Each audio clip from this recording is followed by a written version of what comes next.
ঢাকা বিশ্ববিদ্যালয়ের পরিস্থিতি এখনো স্বাভাবিক হয়নি।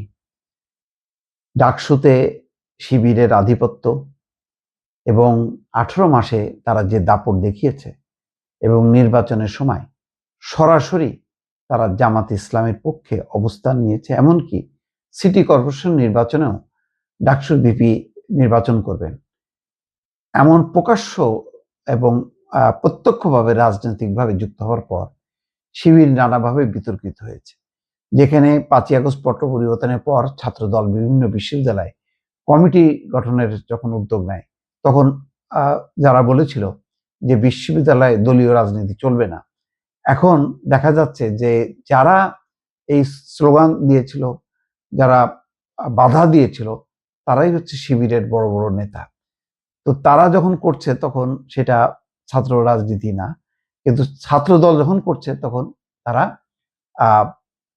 মানে ছাত্র রাজনীতি করছে বলে অভিযুক্ত হচ্ছে। এই ক্ষোভ বিক্ষোভের মধ্যে সবচেয়ে বড় সমস্যা হচ্ছে বট বাহিনী। প্রচুর পরিমাণে বট আইডি অর্থাৎ মিথ্যা ফেক আইডি দিয়ে নানাভাবে চরিত্র হনন করা হচ্ছে ক্রমাগতভাবে। যখনই কেউ জামাত বা শিবিরের বিরুদ্ধে কথা বলছে তাদেরকে আক্রমণ করা হচ্ছে। বিশ্ববিদ্যালয়ের ভিতরেও চলছে। এখন এই বিষয়ে ছাত্র দল এখন সক্রিয় হয়েছে। স্বাভাবিকভাবেই যে নির্বাচনের পর পরিস্থিতি পাল্টে গেছে। ছাত্রদল এখন সংগঠিত হচ্ছে এবং তার বহিঃপ্রকাশ ইতিমধ্যে দেখা গেছে।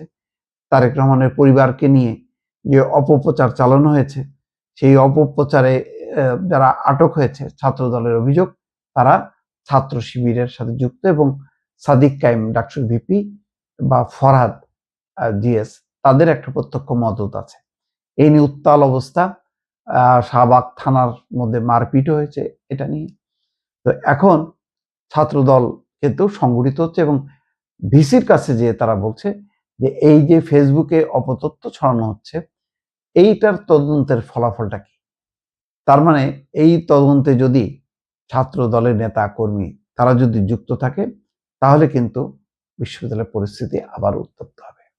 এই পুরো বিষয়টা যেভাবে আস্তে আস্তে বিশ্ববিদ্যালয় ঢাকা বিশ্ববিদ্যালয় উত্তপ্ত হচ্ছে, তার প্রভাব কিন্তু অন্যান্য বিশ্ববিদ্যালয়েও ছড়াবে। ইতিমধ্যে তার লক্ষণও দেখা গেছে রাজশাহী বিশ্ববিদ্যালয় যে আম্মারকে কেন্দ্র করে জিএস তার যে অশালীন বক্তব্য সেগুলো নিয়েও বিশ্ববিদ্যালয়ের অন্যান্য ছাত্র সংগঠনের মধ্যে ক্ষোভ আছে, শিক্ষকদের মধ্যে ক্ষোভ আছে। জুবায়ের নামে যেই ডাকসুর এক কর্মকর্তা যেভাবে শিক্ষককে হেনস্থা করেছে ঢাকা বিশ্ববিদ্যালয় প্রকাশ্যে, সেই তথ্যগুলো ভিডিওগুলো ভাইরাল হয়েছে। এখন দেখা যাচ্ছে যে তারা যারা বেশি বাড়াবাড়ি করেছে, মোসাদ্দেকের নামটা এসছে, তারা এখন কিন্তু টার্গেট হচ্ছে।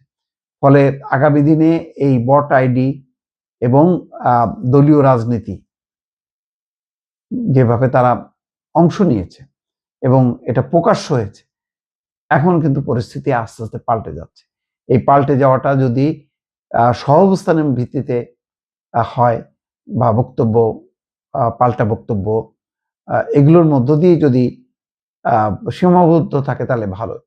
কিন্তু যদি পাল্টা হামলার ঘটনা ঘটে তাহলে কিন্তু বিশ্ববিদ্যালয় আবার অশান্ত হবে এবং ঢাকা বিশ্ববিদ্যালয়ের এই পরিস্থিতি অন্যান্য বিশ্ববিদ্যালয়কেও স্পর্শ করবে। সুতরাং সামনের পরিস্থিতি কিন্তু বেশ জটিল বলেই মনে হচ্ছে দর্শক।